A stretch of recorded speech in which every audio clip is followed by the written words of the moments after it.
Yes guys, तो हमारा next topic है रिफ्रैक्शन बाय स्फेरिकल लेंसेज। अब हम पढ़ेंगे लेंस में से रिफ्रैक्शन किस तरीके से होता है।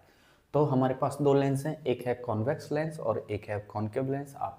मैंने पहले आपको बता दिया है, ये बीच में से कॉन्वेक्स बीच में से मोटा होता है, साइड से पतला होता है, ट्रांसपेरेंट रहेगा। कॉन्केव बीच में से पतला रहेगा, साइड से चौड़ा रहेगा, मोटा रहेगा। ठीक है। अच्छा, अब इसका काम क्या है? इसका काम है कन्वर्जिंग। कन्वर्जिंग यानी ये रेज को एक जगह पे इकट्ठा करता है कन्वर्जिंग एक्शन के लिए।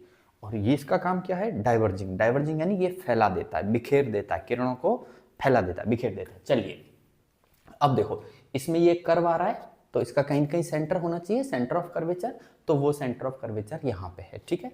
फिर इधर में एक कर्व आ रहा है तो इसका कहीं ना कहीं सेंटर ऑफ कर्वेचर होना चाहिए, जहां से ये स्फीयर का कर्व आ रहा है ऐसे करके, तो इसका सेंटर ऑफ कर्वेचर यहाँ पे है। लेंस के अंदर में दो होते हैं सेंटर ऑफ कर्वेचर। ठीक है। तो इसके लिए ये बन गया सेंटर ऑफ कर्वेचर और इस साइड के लिए बन गया ये सेंटर ऑफ कर्वेचर। और अगर इन दोनों सेंटर ऑफ कर्वेचर में से एक इमेजिनरी लाइन खींच देता हूं मैं, तो उसे अपन क्या कह रहे हैं? Principal axis. क्या कह रहे हैं? Principal axis. यानी C1 और C2 को मिलाने वाली लाइन को अपन क्या कह रहे हैं? Principal axis. सेम सेम यहाँ पे है कि ये मेरा हो गया कॉन्केव मिरर, कॉन्केव लेंस हो गया। अब वापस देखो, ये कर्व है तो इसका कहीं ना कहीं तो सेंटर होगा। तो मैं थोड़ी देर के लिए मान लेता हूं कि यहाँ कहीं पे इसका सेंटर है C1, और ये कर्व है इस साइड से तो इसका भी कहीं ना कहीं सेंटर होगा। चलिए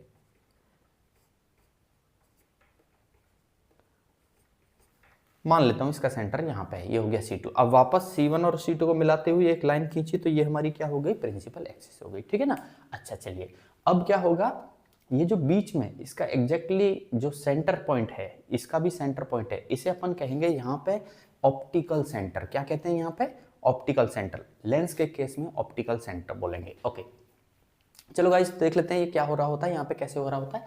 मान लो ये दो रेज आई, ऐसे करके हमारी ये रे आ रही है, ग्रीन कलर वाली रे आ रही है। अब क्या होगा? ये इस लेंस में से टकराने के बाद में क्या होगा? एक जगह पे जाके मिल जाएंगी। ठीक है ना। यहाँ पे ये जहां पे मिलेंगी उसे अपन कहेंगे फोकस पॉइंट।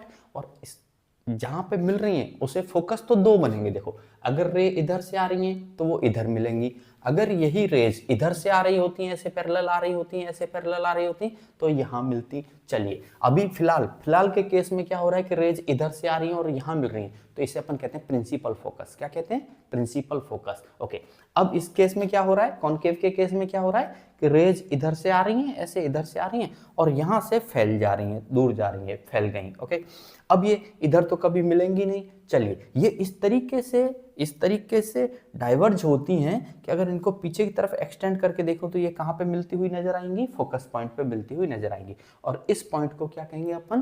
प्रिंसिपल फोकस कहेंगे। क्यों? क्योंकि अब मिल कहाँ रही है? यहाँ मिल रही है। तो अब इस केस में, पर्टिकुलर इस केस में, कॉन्केव के केस में, जब इधर से आ रही है तब ये हमारा जो बन गया, क्या बन गया? प्रिंसिपल फोकस बन गया।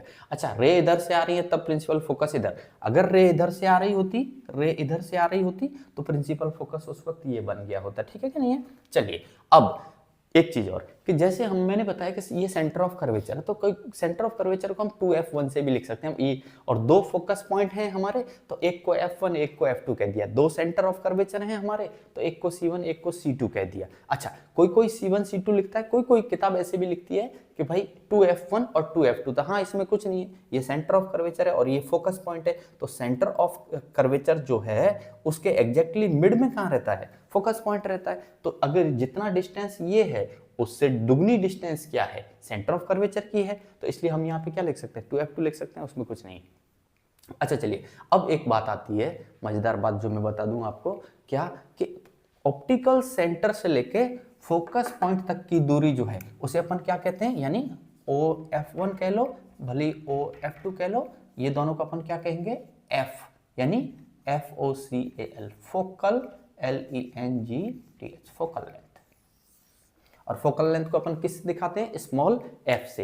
वापस O से लेके F1 की दूरी या O से लेके F2 की दूरी, O से लेके F1 या तो O से लेके F2 की डिस्टेंस को अपन क्या कह रहे हैं?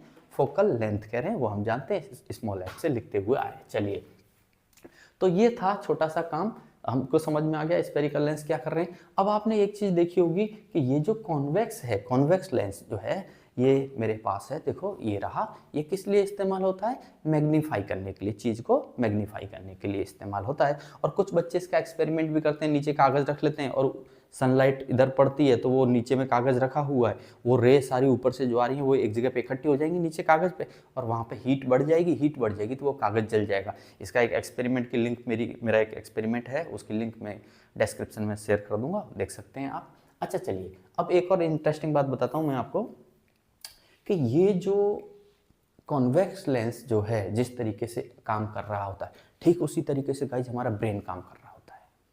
देखो ये रे सारी यहाँ आ रही हैं तो यहाँ पे क्या हो जाएगी, जैसे मैंने बताया ना इससे एक्सपेरिमेंट करते हैं तो आग लग जाती है भाई, सेम हमारे ब्रेन का फंक्शन है। अगर पूरे ब्रेन को एक ही जगह पे डाल दोगे ना तो वहाँ आग लग जाएगी, पूरे ब्रेन को किताबों में लगा दोगे तो किताबों को आग लगा दोगे आप। और जो लोग फैला देते हैं ऐसे ऐसे इधर उधर थोड़ा कहीं थोड़ा कहीं थोड़ा कहीं, तो फिर वो कोई कमाल नहीं कर पाते गाइस। Okay, thank you.